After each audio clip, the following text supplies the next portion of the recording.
Gaza burned and billowed as Israeli airstrikes hit cars, factories, and homes in the Palestinian territory. In return, hundreds of rockets fired by Palestinian Hamas militants streaked out toward Israel. In a major escalation tonight, many were aimed at Tel Aviv, where residents scrambled for shelter.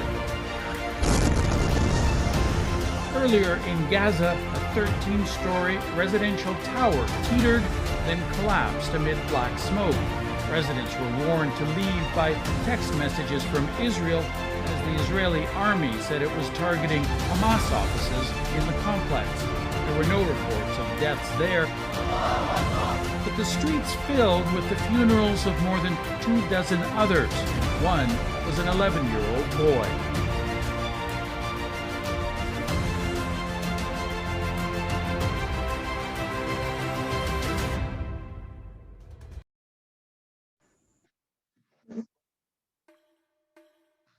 Halo semua, selamat datang kembali di podcast Bincang-Bincang Internasional. Kali ini, aku, Amalia, bakal nemenin kalian di podcast ini buat ngebahas tentang isu-isu terkini yang terjadi di dunia internasional. Isu yang bakal kita bahas kali ini merupakan isu yang cukup menarik karena kita bakal ngebahas tentang topik antara Israel dan Palestina. Ya, seperti yang kita tahu, kedua negara tersebut dikenal dengan negara yang sering terjadi konflik. Nah, tapi sebelum kita masuk ke dalam pembahasan, aku bakal kenalin kalian dengan tamu-tamu yang bakal temenin aku buat ngebahas mengenai isu yang akan kita angkat ini. Cukup spesial karena aku sendiri memiliki kesempatan yang besar dapat mendatangkan perwakilan dari 3 negara sekaligus. Mereka juga bakal ngejelasin kita mengenai isu-isu yang bakal kita bahas kali ini dan juga tanggapan-tanggapan mereka tentang hal itu. Siapa aja sih yang bakal ada di podcast ini? Yang pertama ada Bapak Nugi sebagai Perdana Menteri dari Israel. Halo Bapak Nugi. Halo Ibu. Oke, terima kasih. Lalu yang kedua terdapat dari Perdana Menteri Palestina, Bapak Megan. Halo Bapak Megan. Halo. Oke, selanjutnya terdapat Wakil Presiden Amerika yaitu Ibu Vanya yang sudah hadir di podcast kita kali ini. Halo Ibu Vanya. Halo. Nah, yang terakhir setelah kita berkenalan dengan 3 negara tersebut, ada lagi tamu spesial kita yang bakal paling andil besar dalam penyelesaian isu terkini yang mengenai konflik Israel dan Palestina, yaitu Ibu Karen sebagai Sekretaris Jenderal dari Perserikatan Bangsa-Bangsa. Halo Ibu Karen. Halo. Ibu Karen ini merupakan salah satu perwakilan dari organisasi internasional yang didirikan untuk mendorong kerjasama internasional. Jadi sebelum kita bahas ke isu yang sedang naik akhir-akhir ini, yaitu penyerangan pada jalur Gaza, kita bakal bahas sebelum terjadinya konflik tersebut, yaitu hubungan yang terjalin antara Israel dan Palestina ini. Pada itu, bagaimana sih hubungan yang terjalin antara Israel dan Palestina dalam sejarah itu? Untuk itu kami persilakan kepada Perdana Menteri Israel dan Palestina untuk menjelaskan sedikit mengenai hubungan antara Israel dan Palestina. Untuk itu kami persilahkan. Ya baik, jadi kami Palestina dan Israel sudah ada sejak dahulu kala, sejak adanya mandat Palestina yang dipimpin oleh Inggris. Dan Israel sendiri baru mendapat kemerdekaannya pada tahun 48. Jadi bagaimanapun juga Palestina adalah tetangga kami. Kami juga memiliki beberapa kesamaan sosial budaya dan juga kami sudah berdamai sebenarnya dengan pemerintah Palestina yang sah yang dipimpin oleh Fatah. Namun kami tidak bisa mentolerir Hamas yang kami anggap radikal. Hal ini karena dikarenakan beberapa kali mereka menyerang kami dan memprovokasi masyarakat untuk ikut juga. Contohnya yang terjadi di bulan Ramadan ini, di mana beberapa oknum Arab menyerang Yahudi yang sedang beribadah, sehingga kami pun termaksa untuk menindaklanjutinya. Namun karena tiada kooperasi dari pihak mereka, kami terpaksa bersifat represif dan masalahnya pun besar seperti yang terjadi di Gaza. Sekian dari saya, terima kasih. Baik, terima kasih Pak Nugi atas penjelasan sedikit mengenai sejarah dari antara Israel dan Palestina. Selanjutnya mungkin Bapak Meru bisa menjelaskan sedikit mengenai sejarah Israel dan Palestina menurut pandang dari Palestina. Baik, saya akan mulai ya. Jadi, sejarah kami Palestina dan Israel bisa ditarik mundur sejak tahun 2000 sebelum Masehi. Namun dalam sejarah kontemporer, konflik antara kami dimulai pada tahun 1967 ketika Israel menyerang Mesir, Yordania, dan Syria dan berhasil merebut Sinai dan jalur Gaza. Daratan tinggi Golan, tepi barat dan Yerusalem, sampai sekarang perdamaian sepertinya jauh dari harapan. Ditambah lagi ketidaksepakatan tentang masa depan Palestina dan hubungannya dengan Israel di antara faksi-faksi di Palestina sendiri. Oh, jadi seperti itu ya. Sebenarnya Palestina dan Israel sudah terjadi konflik dari zaman dahulu. Lalu apa sih yang mengakibatkan si konflik ini terus berlanjut hingga sampai saat ini?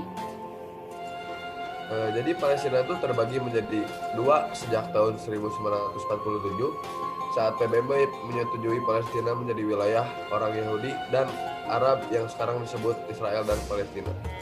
Palestina tidak enak karena kota Yerusalem adalah kota suci untuk umat Islam dan Yahudi, yang membuat rakyat Palestina tidak enak karena umat Yahudi sebagai penantang. Tetapi, kenapa umat Yahudi itu Israel mengklaim bahwa kota Yerusalem merupakan kota mereka, sedangkan umat Muslim hanya mempertahankan kota tersebut karena kota tersebut adalah kota suci bagi umat Muslim. Israel juga resah penduduk yang ada di Yerusalem karena mereka menempatkan tentara mereka di kota ini, dan mereka seperti mengusir secara halus penduduk asli di sana, sehingga terjadi banyak bentrokan di sana antara penduduk Muslim dan tentara karena mereka merasa tidak nyaman dengan perlakuan yang ditunjukkan oleh Israel. Mungkin ada tanggapan yang dari Perdana Menteri Israel? Ya, seperti yang dibilang Perdana Menteri Palestina tadi, awalnya Israel juga siap untuk menerima solusi dua negara pada tahun 47. Tapi pembela Arab menolaknya dan kami digempur oleh Aliansi Arab pada tahun 48. Untungnya kami menang di peperangan itu dan kami pun mendapat kemerdekaan. Nah, pada tahun 67 mereka mencoba untuk menggempur kami lagi, tapi kami gempur mereka duluan. Dan sejak saat itu kami tidak mau lagi solusi dua negara karena itu akan memperlemah posisi negara kami. Ya, jadi konflik kami sebenarnya sempat mereda saat ada perdamaian antara Yitzhak Rabin dan Yasser Arafat. Namun kematian Rabin memundurkan progres itu dan sekarang kami balik ke tahap awal. Belum lagi sekarang yang berkonflik dengan kami bukan PLO tapi Hamas yang lebih radikal dan lebih susah diajak perundingan. Sekian. Sulit ya. Mungkin ada pihak lain yang dapat memberikan sudut pandangnya atas dari hubungan antara Israel dan Palestina ini. Mungkin dapat dijelaskan oleh Sekretaris Jenderal PBB bagaimana sih mengenai background hubungan antara Israel dan Palestina ini? Baik, saya akan menjelaskan. PBB itu melihat bahwa konflik Israel-Palestina akhir-akhir ini semakin marak. Kekerasan dan serangan terus terjadi dan mengakibatkan korban lebih banyak lagi. PBB sebagai organisasi internasional terus berupaya menengahi konflik kedua negara tersebut dengan mengadakan pertemuan darurat. Penyelesaian ini diharap bisa dinegosiasikan oleh Israel dan Palestina. Tentunya seluruh rekan PBB merindukan perdamaian antara Israel dan Palestina. Kasus ini sudah sangat berkepanjangan hingga saat ini pun masih terus terjadi. Perang ini berpotensi untuk membuat krisis keamanan dan kemanusiaan yang tak tertahankan dan menumbuhkan ekstremisme, tidak hanya di wilayah Palestina yang diduduki dan Israel, tetapi di kawasan secara keseluruhan. Begitu saja dari kami. Jadi setelah 2 dekade dari masa pemerintahan Inggris di Palestina, Perserikatan Bangsa-Bangsa yang telah mengusulkan rencana untuk membagi wilayah Palestina menjadi 2 bagian, yakni sebagai negara Yahudi merdeka atau kita sebut sekarang sebagai Israel dan sebagai negara Arab merdeka atau Palestina. Sementara kota Yerusalem yang merupakan kota yang berada di tengah-tengah,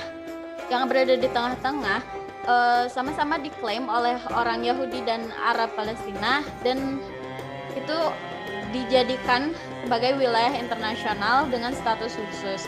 Rencana tersebut telah menuai kontroversi. Banyak para pemimpin yang setuju, namun tidak sedikit juga yang dengan keras menolaknya. kejadian itu menyebabkan perang antara Arab dan Israel yang saling mengklaim satu sama lain atas sebagian besar dari wilayah Yerusalem. Dan hingga kini, kedua negara tersebut memiliki hubungan panas dan ketegangan yang terjadi. Yang terjadi sehingga terdapat konflik yang lantaran banyaknya percikan-percikan antara keduanya sehingga terjadi konflik yang berujung pada kerusuhan.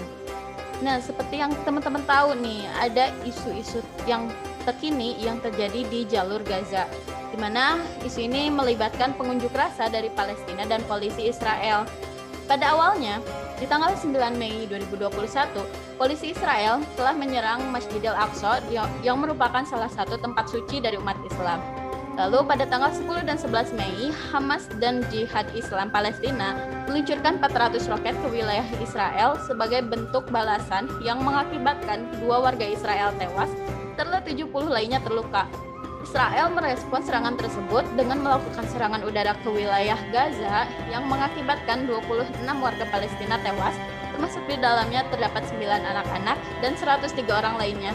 Jadi aksi ini tuh jadi aksi saling serang antara Israel dan Palestina. Kalau boleh tahu, bagaimana sih respon kalian terhadap kejadian ini? Mungkin yang pertama boleh dimulai dari Perdana Menteri Palestina atas konflik tersebut. Ya baik, saya akan memulainya. Jadi peperangan antara kami dan Israel meletus pada tanggal 10 Mei, beberapa hari sebelum Hari Raya Idul Fitri. Alasan Hamas menggelar serangan roket adalah membalas sikap aparat keamanan Israel yang menghalangi dan menyerang warga Palestina yang tengah beribadah di kompleks Masjid Al-Aqsa di Yerusalem. Selain mereka juga membalas sikap pemukiman ilegal Israel yang hendak mengusir para penduduk Palestina yang menetap di kawasan Sheikh Jarrah, sebelah timur Yerusalem. Sedangkan Israel menyatakan membalas serangan Hamas dan berupaya melindungi penduduknya dari aksi teroris. Jika menurut Anda Hamas radikal, lalu Anda akan menyebut negara Anda dengan sebutan apa? Memang tidak bisa dibenarkan persoalan tentang penyerangan kelompok Hamas yang melempar batu kepada masyarakat Yahudi yang sedang beribadah. Tapi apakah perlakuan balik Anda yang menyerang Masjid Al-Aqsa bisa dibenarkan? Jika cara Anda menerobos masuk ke dalam masjid seperti itu, menembaki orang yang sedang beribadah, memakai sepatu ke dalam etika, memakai memakai sopan santun, menurut saya Anda dan Hamas sama saja. Tidak ada pembenaran di sini jika statement Anda tentang rakyat kami dan rakyat kalian hanya ingin satu hal, yaitu kedamaian. Dilihat dari cara Anda merespon masalah ini dengan melakukan hal seperti itu, menurut saya statement Anda hanya sekedar bohongan semata. Mungkin sekian dari saya. Mungkin ada tanggapan lain dari Perdana Menteri Israel atas statement tersebut.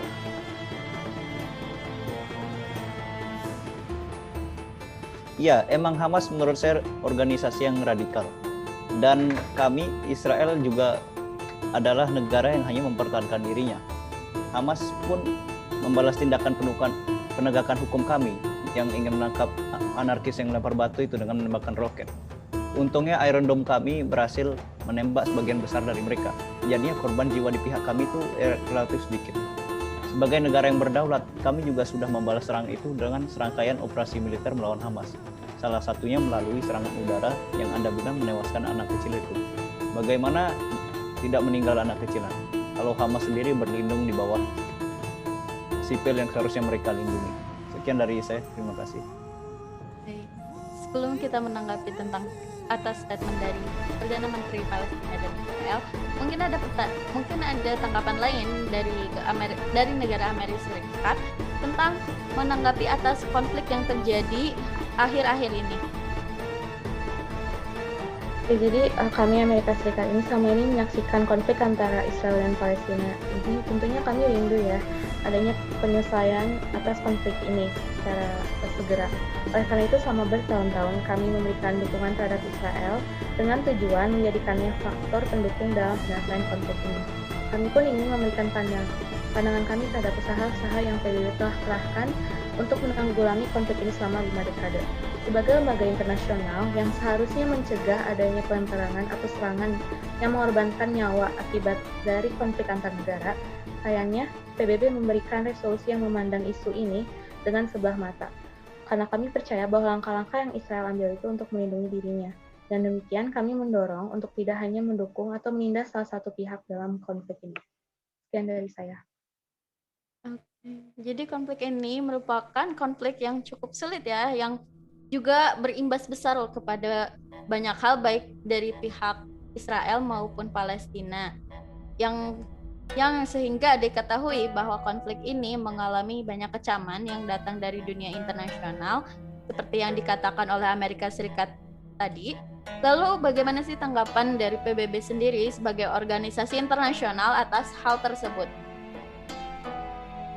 Siklus pertumpahan darah, teror, dan kehancuran yang tidak masuk akal ini saya rasa harus segera dihentikan. Jurnalis juga harus diizinkan bekerja tanpa rasa takut dan kekerasan. Penghancuran kantor media di Gaza sangat memprihatinkan. Roket, pemboman udara, dan artileri di sisi lain juga harus dihentikan. Saya menghimbau semua pihak untuk memperhatikan seruan ini. Di Israel, kekerasan oleh kelompok dan massa yang mirip main hakim sendiri telah menambah dimensi krisis yang sudah memburuk. Para pemimpin di semua sisi juga memiliki tanggung jawab untuk menahan retorika yang menghasut dan menangankan ketegangan.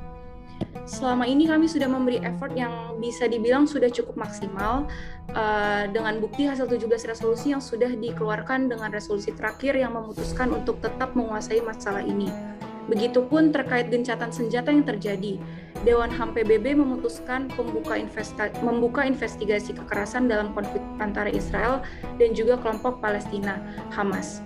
Proposal resolusi untuk memulai penyelidikan ini diusulkan oleh Organisasi Kerjasama Islam atau OIC dan perwakilan Palestina di PBB. Mereka menyerukan pembentukan komisi penyelidikan permanen untuk melaporkan kekerasan HAM yang terjadi di Israel, tepi barat dan Gaza. Itu saja dari saya. Oke, jadi Perserikatan Bangsa-Bangsa telah bersedia sebagai mediator kepada kedua belah pihak tersebut untuk melakukan gencatan senjata. Ini merupakan berita bagus karena dengan adanya gencatan senjata ini, konflik yang terjadi pun tidak akan terlalu berlarut-larut. Mengingat banyaknya korban yang tak bersalah harus terkena dengan permasalahan ini. Namun, bagaimana tanggapan dari pihak Israel atas tawaran gencatan senjata yang dilakukan oleh PBB kepada Israel? Ya, walaupun kami menganggap PBB sebagai organisasi yang bias terhadap Israel karena mereka terlalu sering mengecam kami tetap menerima tawaran tersebut karena pada intinya bangsa kami ingin kedamaian. Sekian. Oke, baik. Mungkin ada tanggapan lain dari pihak Palestina maksud saya? Ya, jadi dengan melakukannya gencatan senjata ini adalah wujud kemenangan dalam perlawanan kami terhadap Israel. Mungkin PBB pun bingung harus membela siapa karena Israel pun melakukan penjajahan ambil hak-hak rakyat Palestina pada Hamas saja. Mungkin sekian dari saya. Baik, ya kami langsung memberikan dukungan kami untuk melakukan gencatan senjata ya. Dan ini tuh kami juga memberikan janji untuk membangun ulang Gaza yang telah hancur lebur akibat konflik ini karena kami rindu untuk membangun negara Palestina bersama dengan Israel. Tapi sayangnya, resolusi yang sedang dirancang oleh PBB untuk meresponi kejadian di Gaza belum mampu menjadi akhir dari konflik ini. Menurut kami tidak bijaksana bagi Dewan PBB untuk mencoba menyelesaikan ini dengan memecah belah Israel dan Palestina. Mungkin sekian dari saya. Baik, jadi konflik yang terjadi antara Israel dan Palestina tersebut merupakan konflik yang sudah lama terjadi yang hingga saat ini masih berlanjut. Dalam memperebutkan kekuasaan daerah antara Israel dan Palestina. Begitu pula dengan keikutsertaan PBB dalam mediasi kisruh yang terjadi antara Israel dan Palestina, sampai saat ini mendapatkan banyak aral rintang dan sebuah tantangan sejak lama ya bagi PBB.